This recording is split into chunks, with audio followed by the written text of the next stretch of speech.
Well, thanks a lot. I am very honored to receive this medal today. I'm very happy to be there in Chile for the first time, and I'm very grateful also to my publisher, Fondo de Cultura, for publishing my book in Spanish and making it available to the Spanish readers.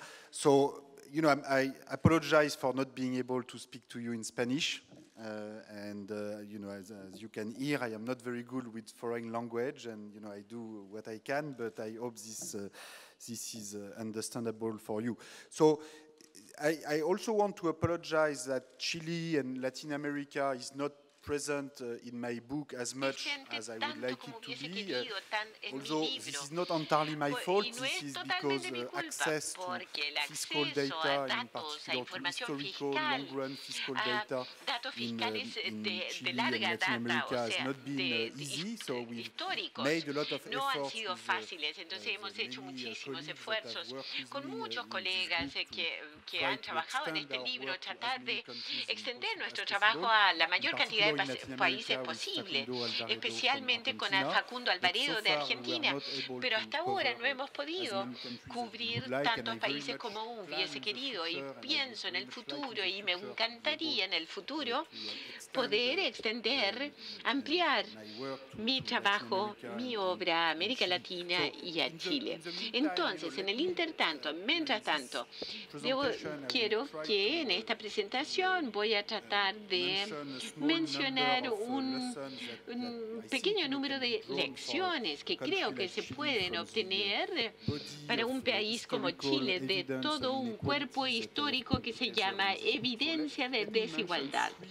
Voy a mencionar 3 lecciones, uno sobre la desigualdad extrema y crecimiento, uno sobre el rol del Estado social y el desarrollo de un Estado social. Lo tercero será sobre igualdad de género y el papel del crecimiento demográfico. Voy a comenzar con desigualdad extrema y crecimiento. Una de las lecciones de mi libro es que la desigualdad extrema tiene consecuencias muy negativas para el crecimiento. Y es muy posible que el nivel de desigualdad que tenemos hoy día y que hemos tenido por mucho tiempo en América Latina y particularmente en Chile está muy por encima del nivel donde la desigualdad puede justificarse con consideraciones de crecimiento. Ese está a un nivel donde al mismo tiempo es posible reducir la desigualdad y mejorar el crecimiento.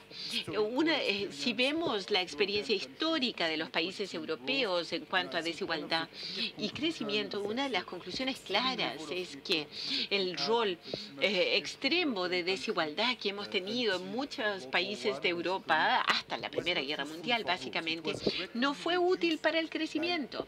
Fue reducido en gran medida por los shocks violentos, la Primera Guerra Mundial, la Segunda Guerra Mundial, y shocks y Gran Depresión, y también por las políticas fiscales y sociales que finalmente fueron aceptados por la élite después de estos shocks, y hubo menos desigualdad en los 50, 60 y 70 que en 1910. De hecho, esta reducción de desigualdad no fue negativo para el desarrollo y crecimiento, más bien contribuyó al alto desempeño y crecimiento de la década posguerra, porque la reducción en desigualdad llevó a un aumento de la movilidad y hizo que nuevos grupos de la sociedad tuviesen acceso a habilidades, a posiciones, a cargos gerenciales, a responsabilidades económicas. Y ciertamente esto no es malo para el crecimiento. O sea, una lección muy importante de este análisis histórico. Y otra lección política importante es que la élite siempre, a veces uno encuentra mucha imaginación y mucha hipocresía entre la élite para justificar un nivel extremo de desigualdad, especialmente en Europa y en mi país. Hasta la Primera Guerra Mundial había una negación del hecho de que la desigualdad era extrema, y en particular en Francia. Bueno, Francia a veces le gusta verse, ¿no es cierto?, como un país basado en la igualdad después de la Revolución Francesa. francesa. Y, de hecho, Francia fue el último país en crear el impuesto a la renta en Europa.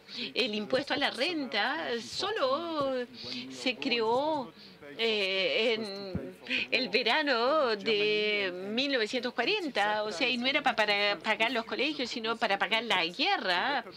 Y ahí la élite republicana francesa la rechazó y dijo, mire, ya hemos hecho la Revolución Francesa, no tenemos aristocracia ya, suficiente. Básicamente, no necesitamos una tributación progresiva, impuestos progresivos, que pueden ser útiles para un retorno, porque es un país aristocrático, entonces existe la necesidad de redistribuir. Pero Francia dijo, no necesitamos esto porque somos un país de iguales gracias a la Revolución Francesa.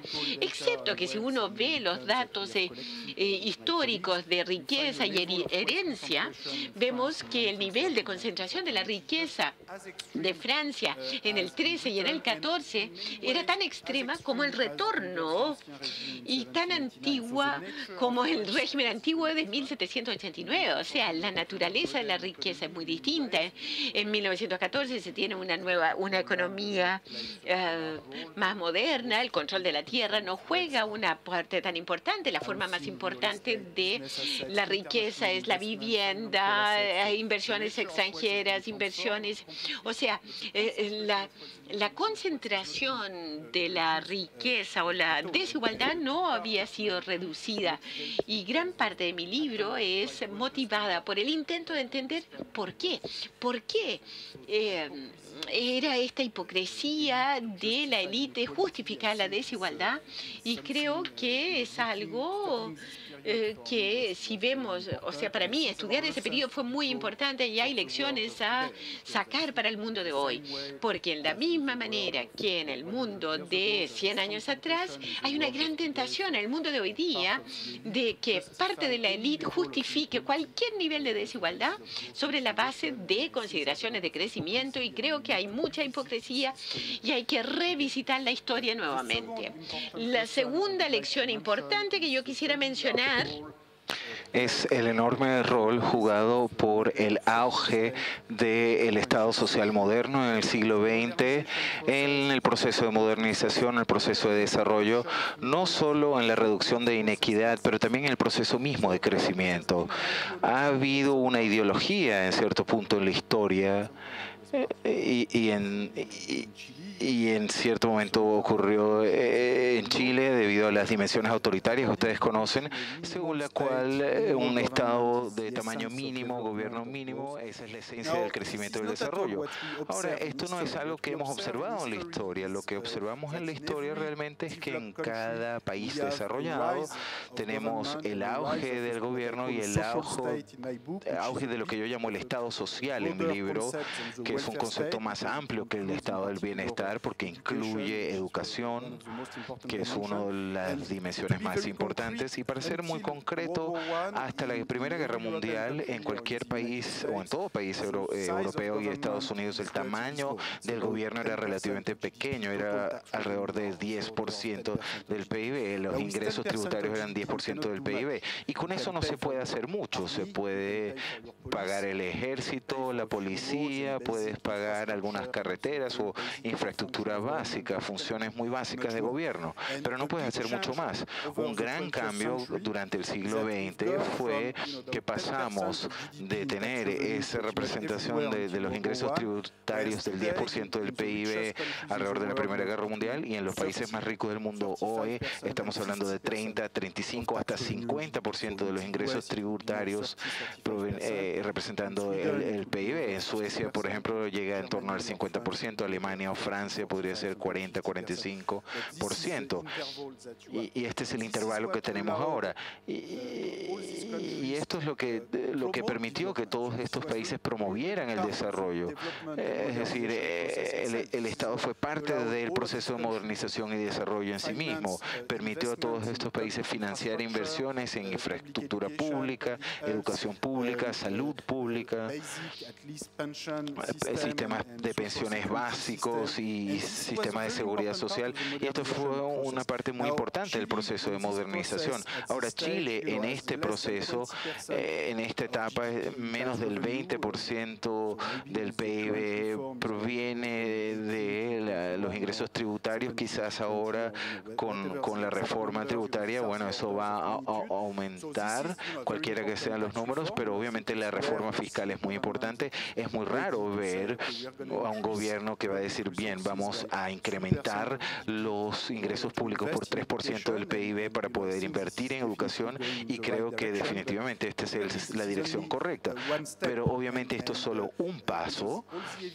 Toda la evidencia que tenemos de todas partes del mundo es con 17% de PIB o incluso con 20%. Obviamente puedes hacer más que con 10, pero es difícil hacer todo al mismo tiempo. Es difícil pagar las pensiones, la educación, de kinder hasta la universidad, la educación, la seguridad social, la infraestructura. Y si tratas de hacer todo, probablemente no vayas a hacer todo muy bien. Las pensiones no van a estar muy bien, la educación, los sistemas de educación pública no muy bien financiados. La evidencia, por lo general, indica que se requiere a largo plazo, se requieren más recursos públicos que eso.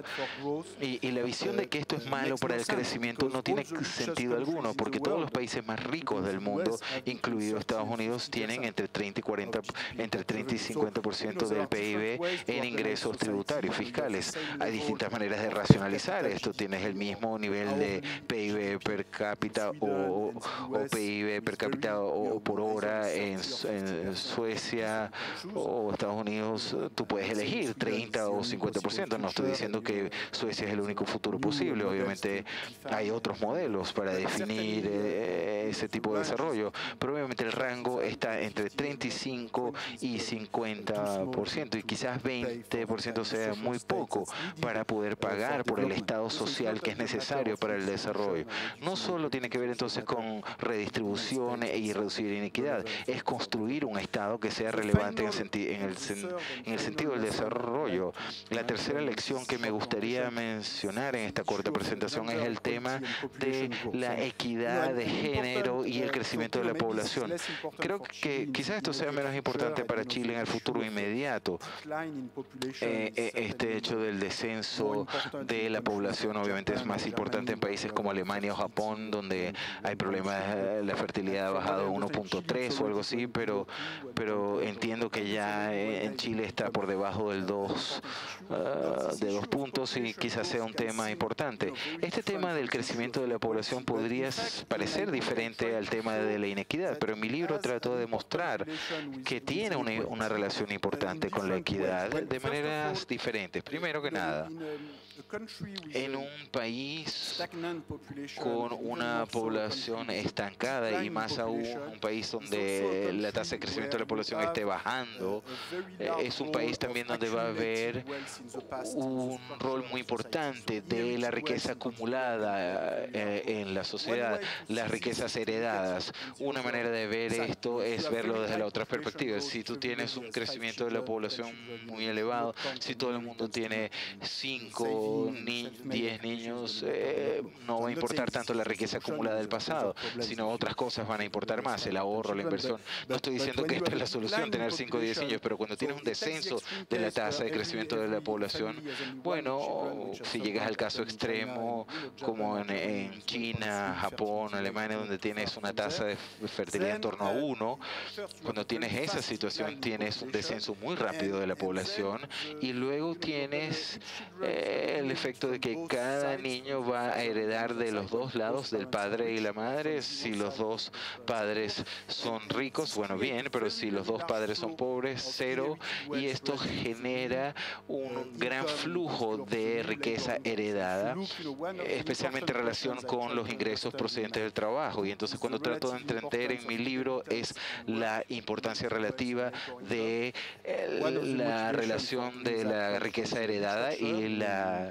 los ingresos procedentes del trabajo. En la historia, por ejemplo, en Balzac tenemos obviamente el discurso famoso de Rastignac. Por ejemplo, tenemos este joven estudiante de leyes muy ambicioso en París, y Rotrand es este otro personaje muy cínico, psicólogo que le explica a Rastignac que si ir a la universidad y obtener un buen título no va a ser suficiente para ganarse la vida bien. Lo recomendable es que se case con Mademoiselle Victory, que es una persona muy rica y no es muy bonita, no es muy atractiva, pero esta es la única manera de realmente escalar posiciones en esa sociedad y llegar a esos estándares a los que aspira él. No estoy diciendo que esto describe el mundo de hoy, pero creo que Rastignac es un estudiante de leyes en París en 1820, podría estar en Santiago de Chile o en Beijing en 2013 o 2014. Lo que quiero tratar de entender en el libro es cuáles son los determinantes de la importancia relativa del ingreso procedente del trabajo y de la riqueza heredada. Y una de las conclusiones importantes, los determinantes importantes, es de hecho qué tan rápido es el crecimiento y el crecimiento de la población. Cuando tienes un descenso de la población, un estancamiento de la población, que fue el caso en el siglo XIX en Francia, que fue un estancamiento, obviamente la riqueza heredada acumulada en el pasado se convierte en algo muy importante. En el futuro quizás las herencias en Japón o en Alemania o quizás en Chile van a ser incluso más importantes que en el tiempo de Balzac. Y creo que es un error pensar que esto es una cosa del pasado.